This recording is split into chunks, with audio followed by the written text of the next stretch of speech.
In Tolkien's world, monsters were never merely beasts to be slain. They were echoes of corruption, moral reflections of the darkness within. But when Peter Jackson brought The Lord of the Rings to film, these monsters changed.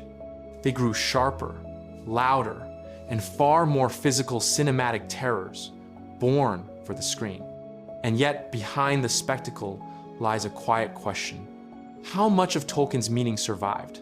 This is the story of how Peter Jackson secretly rewrote Tolkien's monsters, not through betrayal, but through transformation, reshaping myth into cinema and spirituality into spectacle. This is how Peter Jackson secretly rewrote Tolkien's monsters. When Tolkien imagined orcs, he wrestled with theology, not taxonomy. They were not a separate species, but a perversion of something once pure.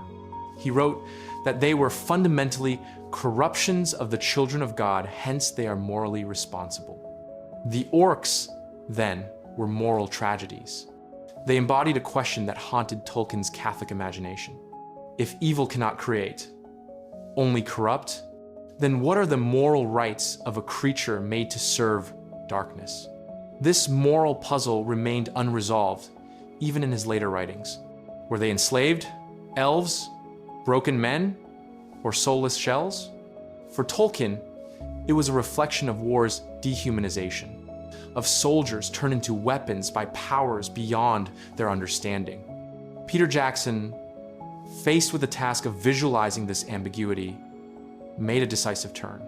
In his Middle-earth, orcs are not philosophical victims, they are biological horrors, bred in vats, born from earth and machine. The theologian's torment becomes the horror director's imagery. What Tolkien left ambiguous, Jackson made tangible. The orcs' corruption is no longer metaphysical. It is physical, industrial, and grotesque. Their twisted bodies stand in for a twisted world. It changes their essence from fallen souls to manufactured soldiers. But it also visualizes something Tolkien himself felt deeply, that modern war, in all its machinery and anonymity, turns men into monsters long before death ever does. In Tolkien's text, the Balrog appears in only a handful of sentences, yet its presence has terrified readers for decades. He describes a figure of shadow, and yet greater than shadow, a thing of fire, a Maya spirit, one of the same order as Gandalf, fallen in the ancient wars of Morgoth. Jackson's challenge was immense. How do you film a being that is both shadow and flame? A creature meant to inspire theological dread, not visual spectacle? His answer was to make the metaphysical physical.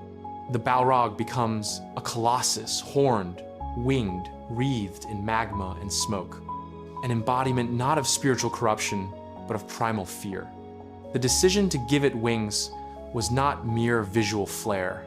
It was cinematic grammar, the language of awe. In film, wings are shorthand for divinity and dread. The shadow Tolkien left unseen becomes Jackson's language of spectacle. Tolkien's Balrog represents the ancient evil that even the wise fear to name. Jackson's Balrog represents the price of courage, a visual apotheosis of the mentor's sacrifice. It is the moment when myth collides with cinema, where spiritual terror is reborn as cinematic awe. Meaning shifts, but emotion remains intact. Shelob, in Tolkien's text, is not a monster of the moment. She is a relic of the world before light, a daughter of Ungoliant, the primordial devourer of the two trees. By the Third Age, she is ancient hunger incarnate, a symbol of evil that exists simply to consume. Jackson's version trades theological dread for visceral suspense.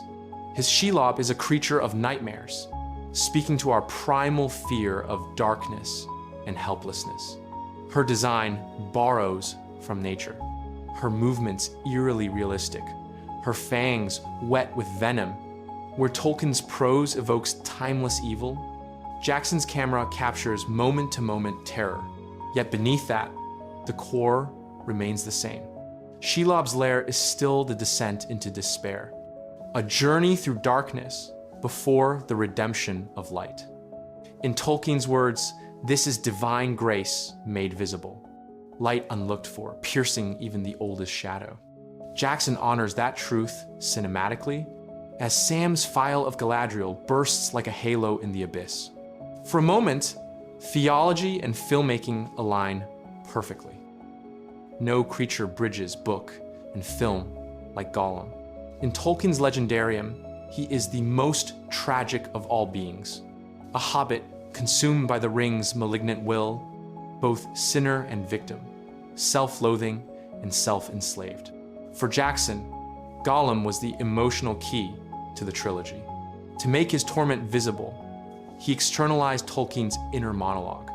The split within Gollum's mind becomes a literal dialogue, a duel between Smeagol and Gollum, two souls inhabiting one body. Through Andy Serkis's performance, Gollum became not just a monster of myth, but of psychology, the first digital creature audiences could truly empathize with. Tolkien conveys his struggle through narration. Jackson shows it. The author's theological tragedy becomes the filmmaker's study of addiction and identity. Tolkien saw Gollum's salvation as the work of providence. Jackson saw it as a battle within the human mind. Yet both tell the same truth. Evil devours itself, and even the smallest mercy can change the fate of the world. Perhaps the most striking reinterpretation in Jackson's trilogy is the transformation of evil into an industrial system, where Tolkien hinted at wheels and engines and foul fumes. Jackson renders it in roaring detail. Isengard becomes a factory of damnation.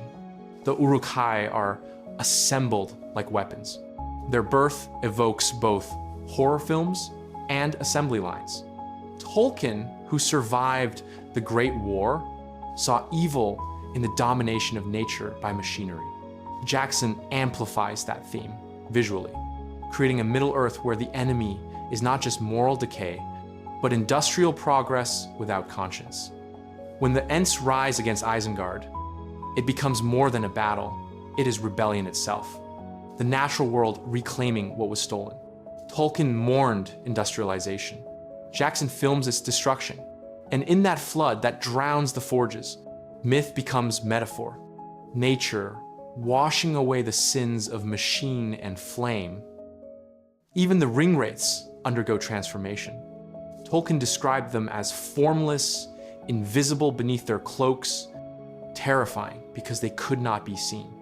Their horror was an absence in what the mind supplied. Jackson turned this into sound. Their shriek, forged from animal cries and metal distortion, became the auditory icon of fear. The unseen becomes heard. The invisible made sensory. The ringwraiths no longer haunt imagination, they assault it.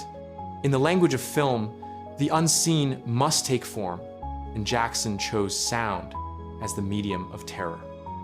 Across 3 films, he transformed Tolkien's monsters, from moral symbols into physical presences. The shift is not merely aesthetic.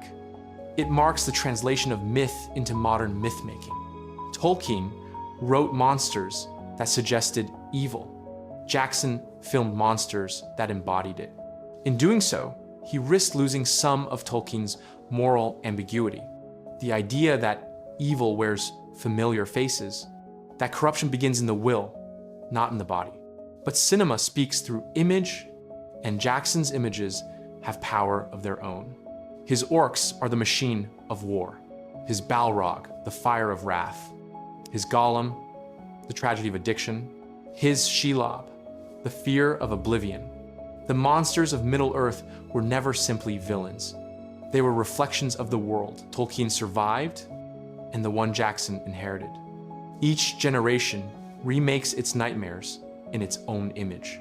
By giving shape to what was once spiritual, Jackson revealed another truth: that myth is not static. It must evolve through ink, through film, through time. Tolkien's monsters whispered of corruption. Jackson's monsters showed it.